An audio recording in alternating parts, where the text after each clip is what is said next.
बिस्मिल्लाहिर्रहमानिर्रहीम। अनगिनत दुरूद व सलाम नबी आखिर ज़मां मोहम्मद मुस्तफ़ा सल्लल्लाहु अलैहि वसल्लम और उनकी आल पर। पावर कॉरिडोर सीरीज की नई वीडियो के साथ शहजाद अनवर फारूकी आपकी खिदमत में हाजिर।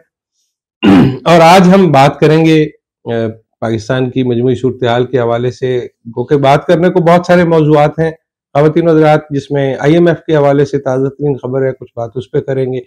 और इसके अलावा जो शेख रशीद साहब की दरख्वास्त मुस्तरद हुई है उस पर बात करेंगे, और ओवरऑल पाकिस्तान की सिचुएशन क्या है, किस तरफ जा रही है, क्या करना चाहिए, इस पे बात करेंगे। मौज़ूआत पर गुफ्तगू का आगाज करने से पहले वही पुरानी गुजारिश का, अगर वीडियो पसंद आए तो लाइक शेयर और सब्सक्राइब जरूर कीजिएगा। ख़वातीन व हज़रात, आज की ताज़ा तरीन खबर तो यही है कि IMF के साथ किसी किस्म के मामलात हमारे तय पा गए हैं।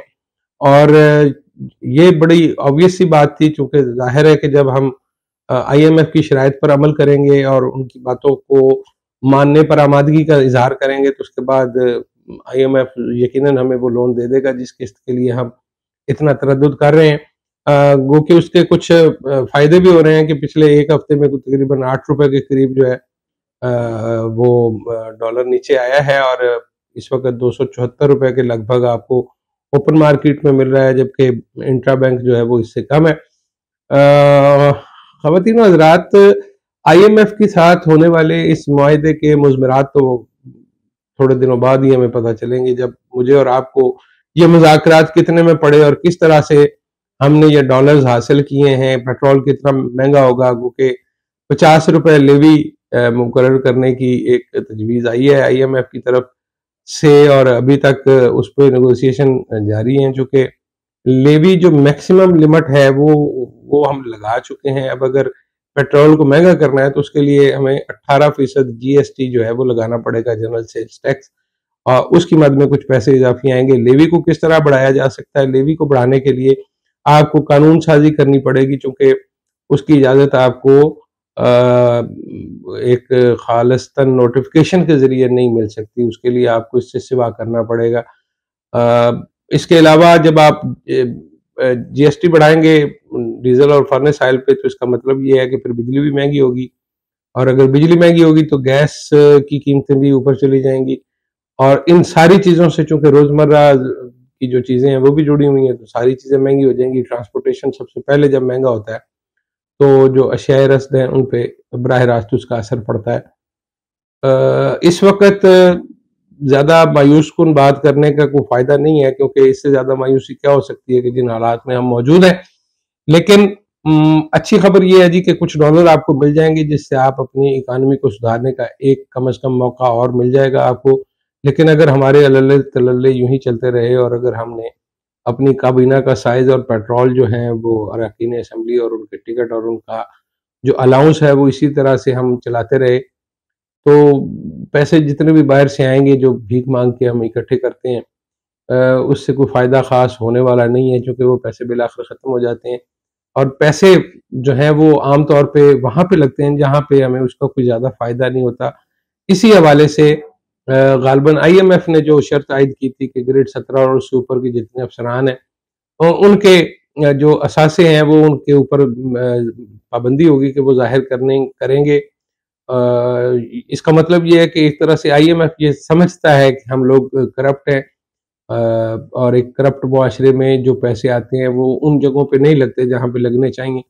इसके बावजूद भी निज़ाम चल रहा है। लेकिन मैं आपसे जो आज बात करना चाह रहा हूँ वो थोड़ी मुश्किल है, थोड़ी मुख्तलिफ है इससे।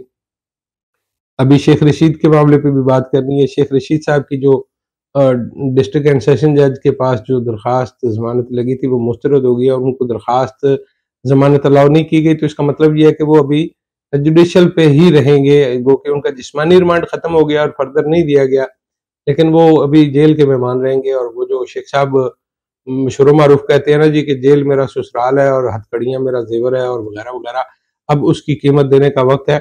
लेकिन शेख रशीद साहब अब हाई कोर्ट से रजू करेंगे और मोस्ट प्रोबेबली उनको हाई कोर्ट से रिलीफ मिल जाएगा।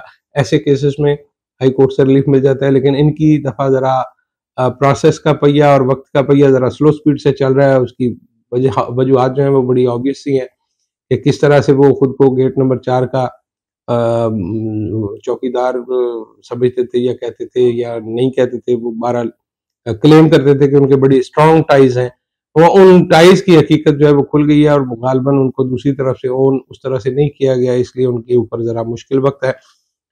یہ جو معاملہ ہے، مجھے یہ بتائیے کہ چلیں آج اسپیکر نے یہ کیا کہ جو 43 ارکان اسمبلی کا ڈی نوٹیفائی کرنے کا فیصلہ تھا الیکشن کمیشن کا، اب وہ کل انہوں نے اس کو معطل کر دیا تھا، تو اسپیکر قومی اسمبلی نے آج ان کو ہاؤس میں داخل ہونے کی اجازت نہیں دی۔ اور یہ یاد رکھیے، یہ اسپیکر کا بطور کسٹوڈین آف دی ہاؤس یہ اختیار ہے، وہ فیصلے کر سکتے ہیں پارلیمنٹ ہاؤس کی بلڈنگ کی حد تک کہ وہ کیا کریں، کس کو داخل ہونے دیں، کس کو داخل نہ ہونے دیں۔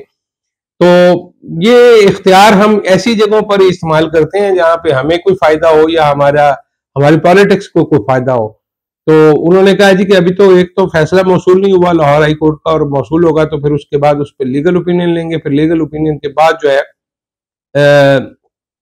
ہم یہ دیکھیں گے کہ ہمارا فیصلہ کیا ہے، ہم اس کو کس طرح سے میں نے کل بھی عرض کیا تھا کہ وہ اس کو جو ہے وہ جوڑنے جا رہے ہیں اس کیس کے حتمی فیصلے سے۔ ابھی یہ ابتدائی عذر ہے، اس کے بعد ان کا ایک اور عذر آئے گا، پھر ایک اور عذر آئے گا، اور یہ جو ایک اپوزیشن لیڈر کی سیٹ حاصل کرنے کا خواب ہے تحریک انصاف کا، تو اس میں بہت سارا فاصلہ ابھی لبوں اور چائے کی پیالی کے درمیان حائل ہے، اس میں بہت سارے مراحل ہیں جو طے کرنے ہوں گے۔ کل جو الیکشن کمیشن میں ایک اجلاس ہوا جس میں کے پی کے اور پنجاب کے جو چیف سیکرٹریز تھے، انہوں نے بریف کیا کہ کس طرح سے الیکشن ناممکن ہے، اور انہوں نے ہر وہ ممکن جواز پیش کیے جس کے تحت الیکشن فوری طور پر نہیں ہو سکتے۔ پہلی بات تو یہ ہے کہ جی اس کے لیے درکار پیسے نہیں ہیں، دوسرا یہ ہے کہ سیکورٹی کے لیے ہمیں جو مدد چاہیے اہلکاروں کی تو وہ اہلکار بھی نہیں دیے جا سکتے۔ وزارت دفاع نے غالباً اس طرح کا کوئی ان کی جانب سے یہ جواب داخل کیا گیا ہے۔ تیسرا یہ ہے کہ امن و امان کا بہت شدید خدشہ ہے جی، اور اگر الیکشن کرائے تو یہ ہو جائے گا اور وہ ہو جائے گا۔ گو کہ آپ نے وہ سنا ہوگا کہ انصاف کرو خواہ آسمان ہی کیوں نہ گر پڑے، لیکن ذاتی طور پر یہ تمام لوگ سمجھتے ہیں کہ آسمان وغیرہ کوئی نہیں گرتا، ہم انصاف کریں یا نہ کریں اس سے کوئی فرق نہیں پڑتا۔ سیدھی سی بات ہے، جس کی لاٹھی اس کی بھینس۔ آپ وہ جو ایک مصرع ہے نا، جو چاہے آپ کا حسن کرشمہ ساز کرے، تو یہ کرشمہ ساز جو ہے وہ اپنے طور پہ ہر چیز کی انٹرپریٹیشن کر رہے ہیں۔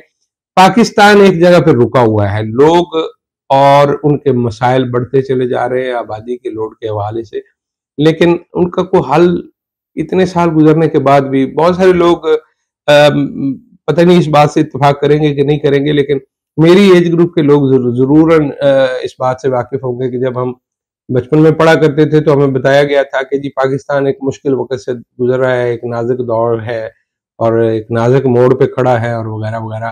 وہ پتہ نہیں کتنا لمبا موڑ ہے جو ختم ہونے میں نہیں آ رہا۔ کبھی کہتے تھے کہ جی قوموں کی زندگی میں 40 سال کوئی بڑا عرصہ نہیں ہوتا، 50 سال کوئی بڑا عرصہ نہیں ہوتا، 70 سال کوئی بڑا عرصہ نہیں ہوتا، 75 سال، سو آن اینڈ سو فار۔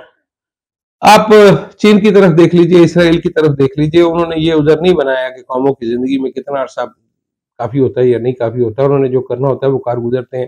ہمارے ہاں ایک ٹرینڈ یہ ہے کہ ہم صرف ڈنگ ٹپاتے ہیں، اپنا موجودہ وقت پاس کرتے ہیں اور آگے نکل جاتے ہیں۔ اس ساری بحث میں صرف لوگوں کا نقصان ہو رہا ہے، ذاتیات کا کھیل ہے جو آپس میں جڑا ہوا ہے، اور کوئی بندہ دوسرے کو کوئی سپیس دینے کو تیار نہیں، اپنے موقف سے پیچھے ہٹنے کو تیار نہیں۔ اس کی قیمت میں اور آپ ادا کریں گے۔ تو آئی ایم ایف کا معاہدہ ہو گیا، آپ کو بہت بہت مبارک ہو، اور بالخصوص حکومت کو بہت بہت مبارک ہو۔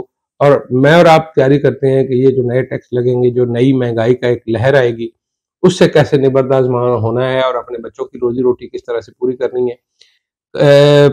ایک ویڈیو اور کریں گے جی کل، وہ مردم شماری کے حوالے سے کومنٹس میں کچھ سوال آئے ہیں تو اس کا جواب دینے کی کوشش کریں گے، لیکن اس کے لیے ہم ملتے ہیں ایک نئی ویڈیو میں۔ اپنا بہت سارا خیال رکھیے گا۔